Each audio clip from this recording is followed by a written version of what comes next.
안녕하십니까. 7월 22일 수요일 낮 12시를 넘기는 시간입니다.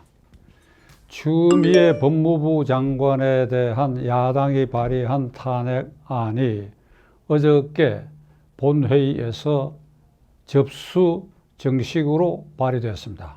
이 절차는 탄핵안을 의사국에 접수하더라도 본회의에서 이것이 보고돼야 그것이 발의로 간주되는 것입니다.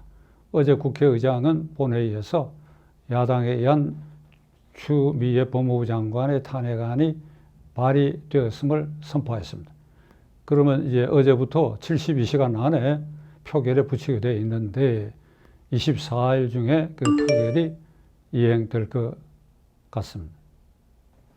국회의장이 추미애 법무부 장관의 탄핵 발의가 됐다고 선포할 그 순간에 추미애 법무부 장관 그 당사자는 국무위원석에 앉아 있었습니다.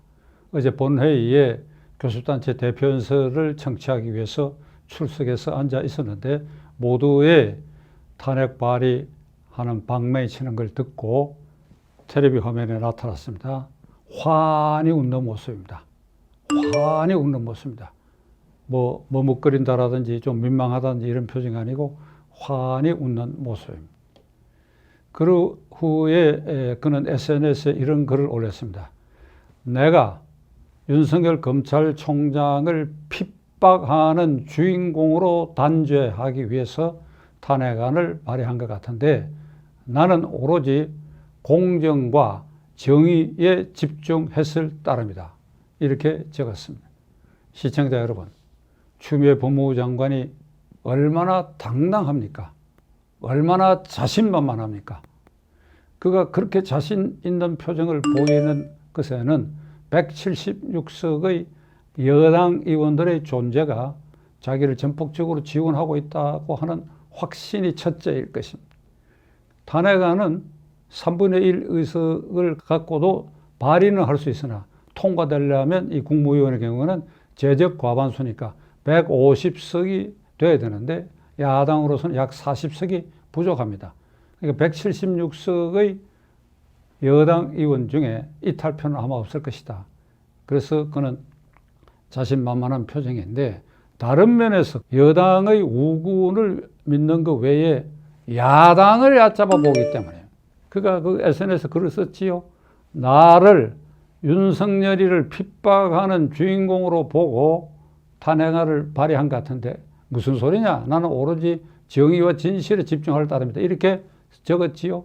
이 말은 탄핵안을 발의한 야당 너희들 정의를 아느냐 진실을 아느냐 윤석열이가 얼만큼 법 위에서 날뛰었는지 너희들은 아느냐 이게 다 숨겨져 있는 그런 뜻입니다. 야당을 만만하게 보기 때문에.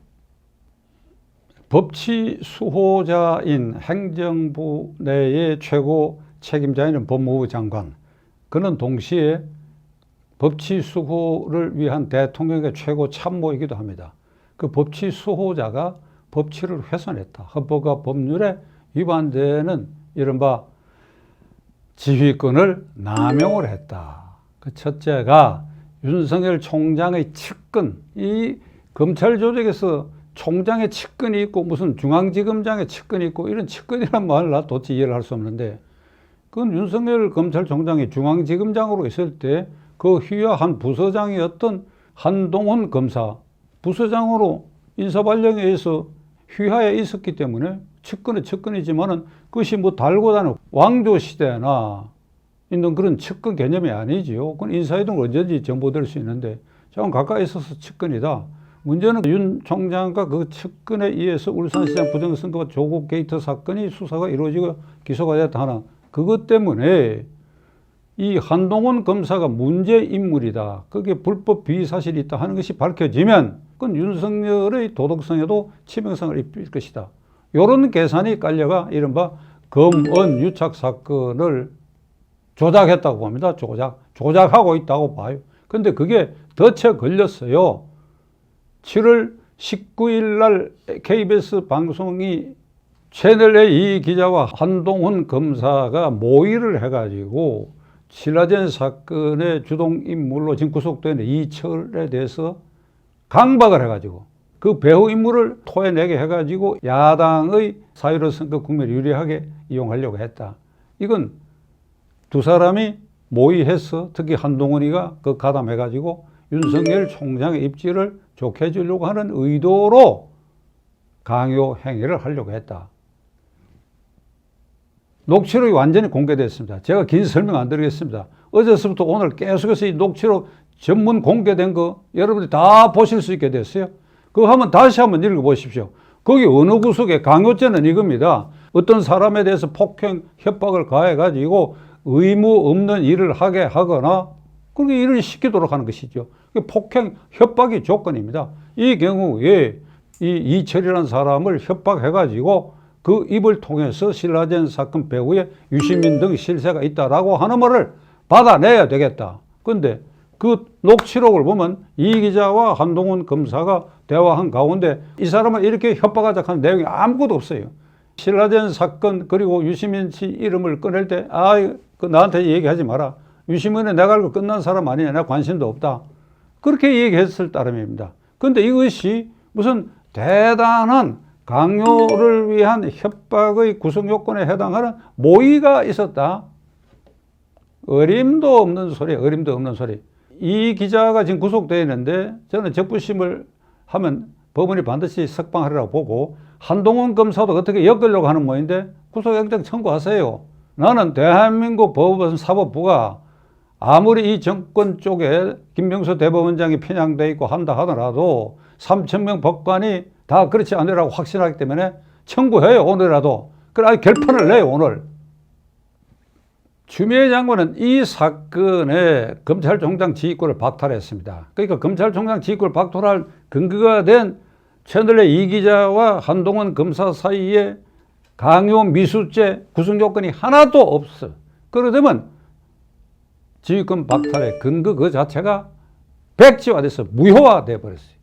그러니까 탄핵을 당해야죠. 그 외에도 뭐 인사에 대해서 복합적으로 한 거 많이 있는데 우선 가장 기본적인 그거 검찰총장을 옥죄고 쫓아내기 위해서 이런 터무니없는 일을 만들어내는 그 과정에 법무부 장관이 검찰총장의 지휘권을 박탈했다. 100번이고 탄핵해야죠. 100번이고.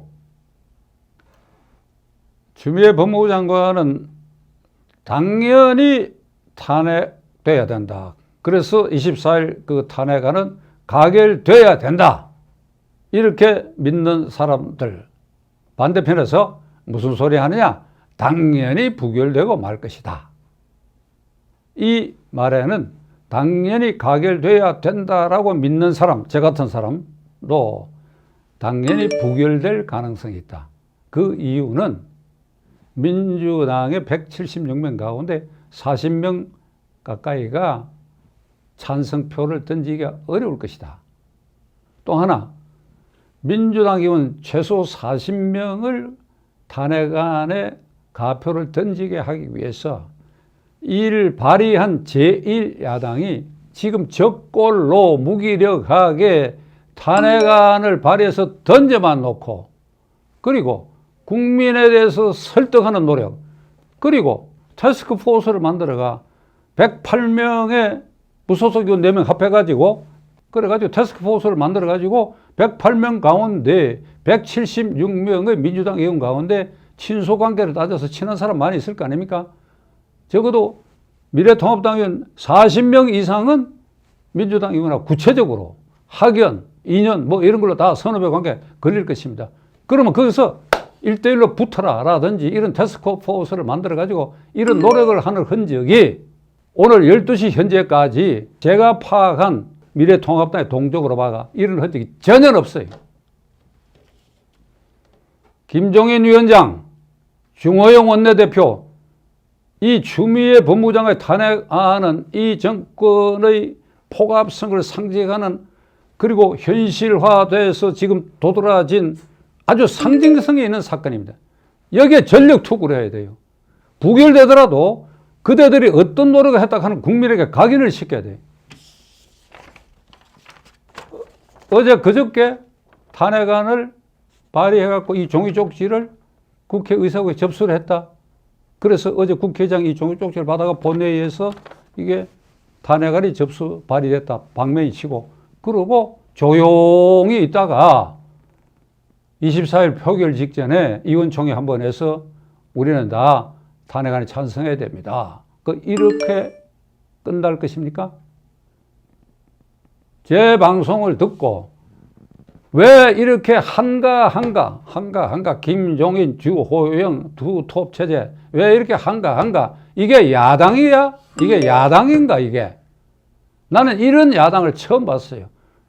주요 국정 현안에 대한 국무위원회 탄핵안을 발의한 야당이 지금 이런 모양으로 점잖게 표결 시간만 기다리고 그리고 국민들에게 우리는 헌법 규정에 있으니까 우리 최선을 다했다. 뭐 이럴 참입니까? 그럴 것 같으면 오늘 탄핵 발의를 취소해요. 취소. 에? 주호영 원내대표 김종인 위원장 취소해요. 이 꼴로 가려고 한다면. 저는 오늘 이 방송에서 추미애 법무장관을 나무랄 생각이 전혀 없어요. 그는 원래부터 당당하고 자신감에 넘친 사람 아닙니까? 그러니까 우리가 상상할 수 없는 그런 일을 역대 어떤 법무장관, 정부 수립 이후에 50여 명의 법무장관이 지나갔는데 그중에서 아주 특별한 이런 법무장관을 우리는 맞닥뜨렸는데 나는 그를 나무랄 생각이 없어요. 문제는 야당이 그 길을 끊고 탄핵을 시키는 과정에서 어떤 노력을 했느냐. 이걸 어떻게 여러분들이 기록하느냐. 최근 여론조사에서 관변 여론조사 기관이 민주당과 통합당의 차이가 굉장히 줄어들었다고 나와 있죠. 민주당이 툭 떨어지고 관변 여론조사 기관 저는 믿질 않는데 미래통합당이 상승해서 두 당 사이에 격차가 줄어든 것이 아니라 저들이 스스로 자충수를 두고 여러 가지 현안에 대해서 인심을 잃으니까 떨어져서 상대적으로 좁아들었는데 이 상태로 그대들은 아무것도 안 하고 그래서 있는데도 민주당이 더 떨어질 수도 있어요. 그러면 이거 됐다. 내년 서울시장, 부산시장 선거도 봐라. 우리가 반드시 쟁취할 수 있고 그 다음에 대통령 자리도 그냥 먹는다?